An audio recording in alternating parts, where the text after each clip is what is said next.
우리는 종종 행복을 외적인 조건에서 찾습니다.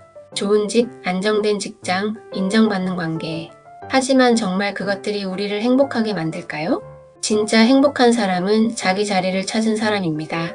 왜냐하면 그 사람은 더 이상 자기를 증명하려 애쓰지 않아도 되고, 남의 삶을 부러워하지 않아도 되며, 세상이 정한 기준에 흔들리지 않고, 자기만의 리듬, 자기만의 중심에서 살아가기 때문입니다. 그것은 겉으로 화려하거나 안정적인 삶이 아니라 존재의 깊이에서 오는 평안과 충만함이에요. 특히 많은 여성들은 사회적으로는 잘 산다고 평가받지만 속은 텅 비어 있습니다. 왜냐하면 그들은 대부분 자신의 욕구를 억누르고 가정을 지키기 위해 자신을 희생하고 좋은 딸, 좋은 아내, 좋은 엄마의 역할을 수행하느라 자기 영혼을 잃어버렸기 때문입니다. 사랑받는다면서도 행복해 보이지 않는 아내. 그 누구도 진짜 행복해 보이지 않았던 집안 여성들. 그건 단지 개인의 문제가 아닙니다.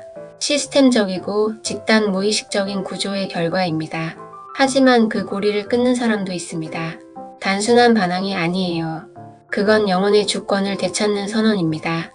자기를 버리지 않고 자기 감정과 영혼에 귀 기울이고 스스로를 구해내며 진짜 자기 삶을 살기로 결정한 사람. 아주 드물지만 반드시 존재하는 사람입니다. 여성들은 어릴 적부터 이렇게 배워왔습니다. 예쁘게 행동해. 엄마처럼 여자답게 내가 어떻게 보이느냐가 중요해. 그래서 질문받지 못합니다. 너는 누구니? 무엇이 너를 살아있게 하니? 너의 영혼은 어디로 가고 싶니? 그 대신 어떻게 보여야 하는가? 무엇을 해야 하는가를 배우며 역할로 살아가는 법만 익힙니다. 이렇게 객체화된 삶은 결국 이렇게 됩니다.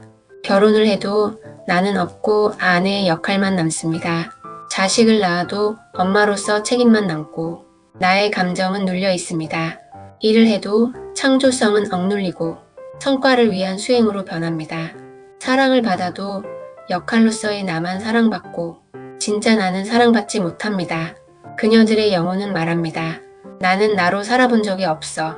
그러니까 한 번도 진짜 행복했던 적이 없어. 행복이란 역할을 잘 수행하는 게 아니라 존재를 회복하는 것입니다. 사람이 사람을 수단으로 대하는 순간 거기에는 사랑도 없고 존중도 없고 영혼도 없습니다. 가족이든 친구든 회사든 누군가의 도구가 되는 순간 우리의 존재는 무너집니다. 우리는 도구가 아닙니다. 우리는 존재입니다. 나는 어떤 역할이기 전에 하나의 존재다.